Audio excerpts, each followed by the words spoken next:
Hi hello నమస్తే. నేను మీ సోమని. చూస్తున్నారు కదండి, అసలు నిన్నటికన్నా ఎక్కువ పెద్ద వర్షం వచ్చింది.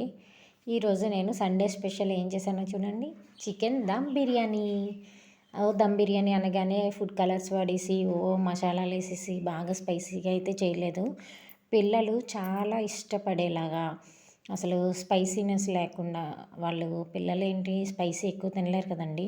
స్పైసీ లేకుండా ఎటువంటి ఫుడ్ కలర్స్ కూడా వాడకుండా చక్కగా ఇంట్లో ఉన్న వాటితోనే చాలా సింపుల్గా చేశాననమాట. చాలా చాలా బాగుందండి. నిజంగా పిల్లలైతే ఇష్టంగా తిన్నారు. 2 ముద్దలు ఎక్కువే తిన్నారు. అంత బాగుందనమాట. నచ్చితే లైక్ చేయండి. మీరు కూడా చూడండి. అసలు పీసెస్ అవన్నీ కూడా చాలా బాగా కుక్ అయినాయి. చివరిగా ఇది నా ప్లేటింగ్ అనమాట. చూసారా, అసలు ఆ చికెన్ బిర్యానీ, అలాగే ఆ చికెన్ కర్రీ చాలా బాగుందండి. టేస్ట్ అదిరిపోయింది. ఒక ముద్ద అలా తీసుకొని, కాదు కాదు కాదు కాదు ఆ ముద్దని అలా పెట్టేసి చిన్న చికెన్ పీస్ తీసుకొని, ఇప్పుడు ఆ చికెన్ పీస్ని ఒక ముద్ద అన్నం తీసుకొని బిర్యానీ రైస్ దాంతోపాటు కలిపి తింటే ఉంటుందండి. ఇంకా సూపరో సూపర్ అంతే. చాలా బాగుంది.